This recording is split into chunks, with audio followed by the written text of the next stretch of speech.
Good morning students, प्यारे विद्यार्थियों। Science के ऑनलाइन क्लास में आपका स्वागत है।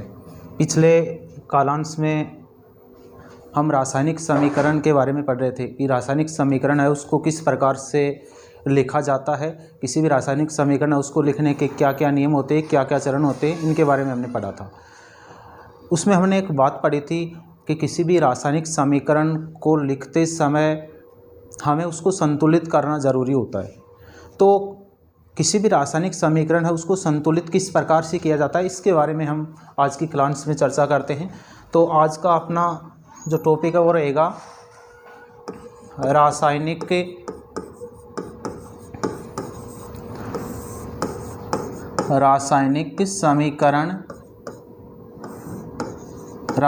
समीकरण को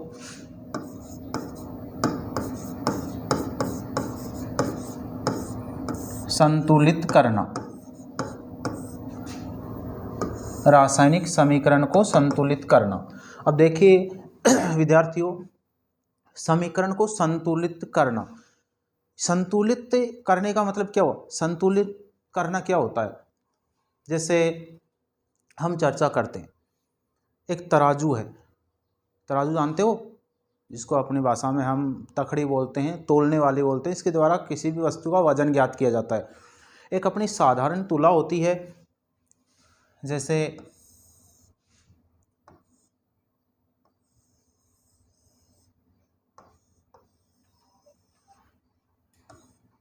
ये अपने एक तुला है। इस तुला में यदि हम इधर 5 kg का बाट रख देते हैं और इधर भी 5 kg का बाट रख देते हैं, तो क्या होगा? इस तराजू के ये दोनों पलड़े बिल्कुल संतुलित अवस्था में रहेंगे, यानी दोनों बराबर रहेंगे, न कोई ऊपर रहेगा न कोई नीचे रहेगा। कहने का मतलब ये दोनों पलड़े हैं तराजू के, ये बिल्कुल संतुलित अवस्था में है, इनमें बराबर वजन है। यदि हम ये संतुलित है, यदि हम क्या करते हैं, इस एक पलड़े में 5 kg का बाट रखते हैं, दूसरे पलड़े में यदि हम 3 kg का बाट रख देते हैं, तो क्या होगा? यदि हम इसकी जगह 5 की जगह 3 kg का बाट रख दिया जाए तो क्या होगा? क्या ये पहले जैसे रहेंगे? नहीं रहेंगे। क्या हो जाएगा इनमें? जिधर हमने 5 kg का बाट रखा है जिस पलड़े में, वो पलड़ा तो नीचे झुक जाएगा, और जिस साइड में हमने 3 kg का बाट रखा है वो पलड़ा ऊपर चला जाएगा। कहने का मतलब ये जो इस प्रकार से हो जाएगा, यानी दोनों पलड़े बराबर संतुलित नहीं रहेंगे।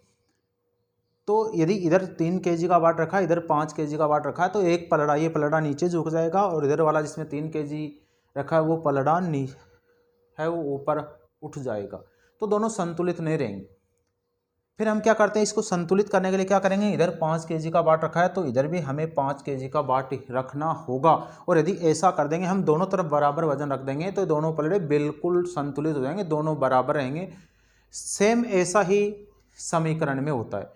कोई भी समीकरण है, उस समीकरण को हम लिखते हैं तो लिखते समय हम ये देखते हैं कि किसी भी समीकरण में दोनों पक्षों में, क्रिया कारकों में और क्रियाफलों में, प्रत्येक तत्व के परमाणुओं की संख्या बराबर होनी चाहिए। यदि बराबर है तो समीकरण बिल्कुल संतुलित समीकरण है। यदि ऐसा नहीं है, क्रियाकारक और क्रियाफलों में, किसी भी समीकरण में, किसी भी अभिक्रिया में यदि क्रियाकारक और क्रियाफलों में प्रत्येक तत्व के परमाणुओं की संख्या बराबर नहीं है, तो वह समीकरण संतुलित नहीं है, वो कंकाली समीकरण कहलाएगा। फिर हम क्या करते हैं, दोनों तरफ यानी क्रियाकारकों में और क्रियाफलों में दोनों तरफ प्रत्येक तत्व के परमाणुओं की संख्या को बराबर रखते हैं, और उसे कहते हैं समीकरण को संतुलित करना। तो देखिए कैसे करते हैं। आपको मैंने पहले एक बात बता दी थी कि किसी भी रासायनिक समीकरण को संतुलित करने की एक विधि होती है, और रासायनिक समीकरण को संतुलित करने की जो विधि है, जिस विधि के द्वारा रासायनिक समीकरण को संतुलित किया जाता है, उस विधि का नाम है हिट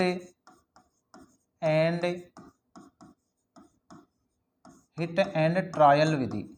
इस विधि के द्वारा किसी भी रासायनिक समीकरण को संतुलित किया जाता है। इस हिट एंड ट्रायल विधि को हम अनुमान विधि भी कहते हैं। इसका दूसरा नाम है अनुमान विधि, इसे अनुमान विधि भी कहा जाता है। तो इस प्रकार से किसी भी रासायनिक समीकरण को संतुलित करने के लिए कौन सी विधि काम में ली जाती है? समीकरण को संतुलित करने के लिए हिट एंड ट्रायल विधि या अनुमान विधि का उपयोग किया जाता है। अब हम एक उदाहरण के द्वारा, एक एग्जाम्पल के द्वारा ये देखते हैं किस प्रकार से रासायनिक समीकरण उसको संतुलित किया जाता है। तो देखिए विद्यार्थियों, मैंने एक समीकरण लिखा है C+O2, कार्बन है, जब इसकी ऑक्सीजन के साथ अभिक्रिया करवाई जाती है तो इन दोनों की क्रिया से बनता है CO2, कार्बन डाइऑक्साइड गैस बनती है। अब देखिए इधर जो बाईं तरफ तीर का निशान है, उसके बाईं तरफ जो पदार्थ है उनको तो क्रियाकारक कहा था, और दाईं तरफ जो पदार्थ है उनको हमने कहा था क्रियाफल। ये बात तो आपको पहले बता दी थी मैंने। तो क्रियाकारक और क्रियाफलों में प्रत्येक तत्व के परमाणुओं की संख्या बराबर है या नहीं, इसका निर्धारण करेंगे। अब इसके लिए हम क्या करते हैं, इनको लिख के देख लेते हैं। इधर देखिए क्रियाकारकों में कार्बन है और दूसरा तत्व है ऑक्सीजन है। इधर क्रियाफलों में देखें तो इधर भी कार्बन है और ऑक्सीजन है। जितने भी परमाणु थे, तत्व थे, उनको हमने लिख लिया। अब इनकी संख्या कितनी है, देखिए कार्बन केवल अकेला लिखा है तो इसकी संख्या तो है 1, ऑक्सीजन लिखा है इसकी संख्या है 2। इधर हम क्रियाफलों में देखते हैं, क्रियाफलों में देखेंगे तो कार्बन की संख्या है 1 और O2 लिखा है, तो ऑक्सीजन की संख्या कितनी है, 2 है। अब हम ये देखते हैं, देखो क्रियाकारकों में कार्बन 1 है, क्रियाफलों में भी कार्बन 1 है, बराबर है इसकी संख्या। क्रियाकारकों में ऑक्सीजन के परमाणु की संख्या 2 है और क्रियाफलों में ऑक्सीजन के परमाणु की संख्या भी 2 है। दोनों तरफ दोनों जो भी तत्व है उनकी संख्या बराबर है, तो ये समीकरण बिल्कुल संतुलित समीकरण है। इसको हम सेम ऐसा का ऐसा लिख देंगे, ये संतुलित समीकरण है। इसको हमें संतुलित करने की आवश्यकता नहीं है। यदि ऐसा हो, इस प्रकार से दोनों तरफ क्रियाकारक और क्रियाफलों में प्रत्येक तत्व के परमाणु की संख्या यदि बराबर है तो उस समीकरण को हमें संतुलित करने की आवश्यकता नहीं, वो अपने आप में संतुलित है, उसको सेम वैसा ही लिख देंगे। इसके अलावा देखो, यदि कोई ऐसा समीकरण है जिसमें क्रियाकारक और क्रियाफलों में प्रत्येक तत्व के परमाणुओं की संख्या बराबर नहीं है, तो इसके लिए हम एक एग्जाम्पल और लेते हैं। जैसे मैंने लिख दिया Mg, magnesium plus O2 oxygen, इन दोनों की क्रिया से बनेगा MgO, magnesium oxide. Mg magnesium का प्रतीक है, O ऑक्सीजन का प्रतीक है, MgO इसका नाम है मैग्नीशियम ऑक्साइड। अब देखो दोनों तरफ प्रत्येक तत्व के परमाणु की संख्या बराबर है या नहीं। इधर देखेंगे कौन कौन से तत्व हैं, Mg, मैग्नीशियम और ऑक्सीजन। इधर भी 2 तत्व है, मैग्नीशियम और ऑक्सीजन। यहाँ देखिए मैग्नीशियम की संख्या 1 है, ऑक्सीजन की संख्या 2 है। इधर देखें क्रियाफलों में मैग्नीशियम की संख्या 1 है, ऑक्सीजन की संख्या भी 1 है। तो दोनों तरफ प्रत्येक तत्व के परमाणु की संख्या बराबर नहीं, इधर मैग्नीशियम 1 है, इधर भी 1 है, ये तो बराबर है। लेकिन ऑक्सीजन देखिए, इधर इनके परमाणु की संख्या 2 है और इधर ऑक्सीजन के परमाणु की संख्या 1 है, तो ये समीकरण संतुलित समीकरण नहीं है। इसको हम कंकाली समीकरण कहते हैं। अब इसको संतुलित करने के लिए हम क्या करेंगे, हिट एंड ट्रायल विधि का उपयोग करेंगे। अब हिट एंड ट्रायल विधि क्या होती है, अनुमान विधि क्या है, उसका उपयोग करेंगे हम। तो हिट एंड ट्रायल विधि का उपयोग करते समय हम क्या करेंगे, सबसे पहले क्रियाकारक और क्रियाफल, जैसे मैं इसको दोबारा लिख देता हूँ एक बार, Mg magnesium plus O2 oxygen, इन दोनों की क्रिया से बनेगा MgO मैग्नीशियम ऑक्साइड। अब हम क्या करेंगे, सबसे पहले समीकरण लिख दिया, इसकी हमने जांच कर ली कि ये समीकरण संतुलित समीकरण नहीं है, हमें इसको संतुलित करना है। तो संतुलित करने के लिए हिट एंड ट्रायल विधि का उपयोग करते हैं। हिट एंड ट्रायल विधि क्या है, इसमें सबसे पहले क्रियाकारक और क्रियाफलों को बॉक्स में बंद कर देते हैं। बॉक्स में बंद कैसे करेंगे, ये दोनों क्रियाकारक है, इनको बॉक्स में बंद कर दिया। इधर क्रियाफल है, इस क्रियाफल को भी बॉक्स में बंद कर दिया। समझ गए, यानी क्रियाकारक और क्रियाफल जितने भी हैं उनको बॉक्स बना के उनमें बंद कर दिया। अब हमें क्या करना है, ये जो बॉक्स बनाए हैं इन बॉक्सों के अंदर कुछ भी नहीं लिखना। ये जो हमने डिब्बे बना दिए, बॉक्स बनाए, इनके अंदर हम कुछ भी नहीं लिखेंगे।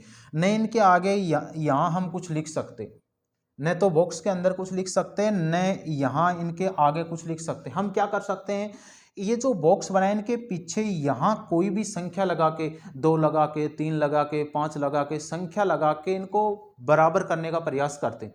अब जरूरी नहीं हमने यहाँ 2 लगा दिया तो ये संतुलित हो गया, नहीं। यदि 2 से संतुलित नहीं होता है तो इसको हटाना भी पड़ सकता है हमें। ये कार्य अपना करेंगे हम। तो देखो क्या करेंगे, जैसे इधर मैग्नीशियम की संख्या 1 है और इधर भी 1 है, बराबर है दोनों। फिर देखिए ऑक्सीजन, यहाँ ऑक्सीजन की संख्या 2 है और इधर ऑक्सीजन की संख्या 1 है। हम क्या करें, इधर संख्या 2 है तो इसको हम घटाने की बजाय ये करें, इधर ऑक्सीजन की संख्या 2 है, इधर भी 2 हो जाए, इसके लिए क्या करें, यहाँ हम 2 लगा के देख ले एक बार। जरूरी नहीं 2 लगा दिया तो फिक्स हो गया, एक बार हम अनुमान लगाते हैं, 2 लगा के देखते हैं। अब देखो ये ऑक्सीजन 2 से गुना है तो ऑक्सीजन की संख्या 2 हो गई, इधर भी 2 है, बराबर हो गई। अब देखिए मैग्नीशियम भी 2 से गुना है तो मैग्नीशियम की संख्या 2 हो गई, तो इधर भी 2 होनी चाहिए, इधर 1 ही है, यहाँ हम 2 लगा दे तो इधर भी इसकी संख्या 2 हो गई। अब देखो दोनों तरफ परमाणुओं की संख्या बराबर हो गई, इधर मैग्नीशियम 2 है, इधर भी 2 से गुना है तो 2 हो गए, इधर ऑक्सीजन 2 है, यहाँ भी 2 से गुना है तो 2 हो गए। तो अब ये समीकरण बिल्कुल संतुलित समीकरण है। अब हम इसको ऐसे लिख सकते हैं 2mg प्लस O2, इन दोनों की क्रिया से बनेगा 2mgO, और ये जो समीकरण है ये बिल्कुल संतुलित समीकरण है, इसको हम संतुलित समीकरण कहेंगे। तो इस प्रकार से किसी भी रासायनिक समीकरण उसको संतुलित किया जाता है। तो इस प्रकार से इनकी संख्या है वो लगा के और हम इनको बराबर करने का प्रयास करते हैं, ये समीकरण को संतुलित करने की हिट एंड ट्रायल विधि। एक उदाहरण और देखते हैं हम,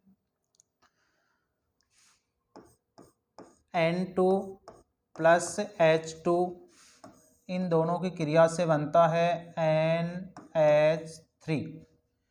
नाइट्रोजन और हाइड्रोजन दोनों आपस में संयोग करके और अमोनिया का निर्माण करते हैं। यह अमोनिया गैस है। इसमें देखो पहले तो ये जांच करो कि प्रत्येक तत्व के परमाणु की संख्या बराबर है या नहीं। नाइट्रोजन और हाइड्रोजन 2 तत्व है, इधर भी नाइट्रोजन और हाइड्रोजन 2 तत्व है। अब देखो इनकी संख्या, देखो इधर नाइट्रोजन की संख्या 2, हाइड्रोजन की संख्या भी 2, इधर नाइट्रोजन की संख्या 1 और हाइड्रोजन की संख्या 3, बराबर नहीं है। इधर नाइट्रोजन 2 है, इधर 1 है, इधर हाइड्रोजन 2 है, इधर हाइड्रोजन 3 है, बराबर नहीं है। बराबर नहीं है तो एक कौन सा समीकरण है, इसको कंकाली समीकरण कहेंगे। अब इसको हम संतुलित करते हैं। संतुलित करने के लिए हम क्या करेंगे, वही विधि, N2 प्लस H2, इन दोनों की क्रिया से बन गया NH3 अमोनिया। सबसे पहले क्या करते हैं,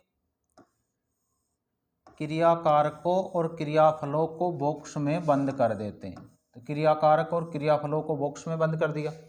अब हम क्या करेंगे, देखो नाइट्रोजन की संख्या, अब ये जो बॉक्स बना है इनमें हम कुछ भी नहीं लिख सकते। क्या करेंगे, नहीं इनके आगे यहाँ कुछ लिख सकते हैं, इनके पीछे यहाँ कोई संख्या लगा के इनको बराबर कर सकते हैं। तो हम क्या करेंगे, देखो इधर नाइट्रोजन की संख्या 2 है, इधर नाइट्रोजन 1 ही, यहाँ हम 2 लगा के देख ले एक बार। तो देखो नाइट्रोजन इस 2 से गुणा है और इधर भी नाइट्रोजन की संख्या 2 है, तो बराबर हो गया। अब हाइड्रोजन बचा, हाइड्रोजन इधर 2 है और इधर 3, तो ये और 2 से गुना है, 3 दूनी 6 हो गए, ये 3 है, इनकी संख्या 2 से गुना तो 6 हो गए। इधर हाइड्रोजन की संख्या 2 ही है, क्या करेगी 6 हो जाए, यहाँ हम 3 लगा दे तो ये बराबर हो जाएगा। अब ये बिल्कुल संतुलित समीकरण है। अब हम इसको ऐसे लिख देंगे N2 प्लस 3H2, इनसे क्या बनेगा 2NH3, ये समीकरण बिल्कुल संतुलित समीकरण है। तो इस प्रकार से किसी भी रासायनिक समीकरण, चाहे कोई भी समीकरण हो, यदि संतुलित नहीं है तो हम इस प्रकार से उसको संतुलित कर सकते हैं। ये समीकरण को संतुलित करने की विधि है। चलो इसके अलावा हम बहुत सारे एग्जाम्पल है, कितने हजारों एग्जाम्पल इसके हम ले सकते हैं। एक उदाहरण हम और ले लेते हैं। उदाहरण है C6H12O6, इसको कहते हैं ग्लूकोज। ग्लूकोज है, इसकी जब ऑक्सीजन के साथ क्रिया होती है तो ऑक्सीजन के साथ क्रिया होने पर क्या बनता है, CO2 carbon dioxide plus H2O, जल का निर्माण होता है। एक संतुलित समीकरण है या नहीं, इसकी जांच करते हैं। सबसे पहले देखो मैंने ऊपर आपको 2 तरीके बता दिए, किस प्रकार से तरीके से संतुलित करते हैं। अब इसको मैं सीधा डायरेक्ट बता देता हूँ। देखिए कार्बन की संख्या इधर 6 है, इधर कार्बन की संख्या 1 है, बराबर नहीं है। हाइड्रोजन की संख्या 12 है, इधर संख्या 2 है, ये भी बराबर नहीं है। ऑक्सीजन की संख्या इधर 2 और 6 8, इधर संख्या 2 और 1 3 है, बराबर नहीं है। तो हम क्या करें, इनको बराबर करने के लिए देखो हम ऐसा कर सकते हैं, सबसे ज़्यादा परमाणु किसके हैं, हाइड्रोजन के। तो हम इस बात का भी ध्यान रख सकते हैं, समीकरण को संतुलित करते समय हमें इस बात का ध्यान रखना चाहिए कि सबसे पहले उस तत्व के परमाणुओं की संख्या को बराबर करना चाहिए जिस तत्व के परमाणु की संख्या सबसे अधिक हो, तो ज़्यादा आसानी रहेगी। यहाँ हाइड्रोजन की संख्या 12 है, इधर हाइड्रोजन की संख्या 2 है, क्या करें कि 12 हो जाए, यहाँ हम 6 लगा दें तो 6 दूनी 12 और इधर भी हाइड्रोजन 12 बराबर हो गया। अब देखो क्या बच गया, कार्बन, देखिए कार्बन की संख्या इधर 6 है, इधर 1 ही है, यहाँ हम 6 लगा दें तो कार्बन की संख्या बराबर हो गई। अब देखो क्या बच गया, ऑक्सीजन, ऑक्सीजन की संख्या 6 और 2 8, इधर ऑक्सीजन की संख्या 6 तो ये और 2 को 6 से गुणा, 6 दूनी 12 और 6 ये 18, इधर कितना है 8, यहाँ हम 6 लगा दे, 6 दूनी 12 और 6 18। अब ये बिल्कुल संतुलित समीकरण है, तो ये संतुलित समीकरण हो गया C6H12O6 प्लस 6O2, इनसे बनेगा 6CO2 प्लस 6H2O, तो ये बिल्कुल समीकरण संतुलित। तो इस प्रकार से प्यारे विद्यार्थियों, किसी भी रासायनिक समीकरण को हमें संतुलित करके ही लिखना है और संतुलित करने के लिए ही 10 ट्रायल विधि काम में लेते हैं। किस प्रकार से इसको संतुलित करते हैं, ये सारी बातें मैंने आपको बता दी। आज की कालांश के लिए इतना ही बहुत है, इसके आगे हम और बातें हो अगली कालांश में सीखेंगे। धन्यवाद।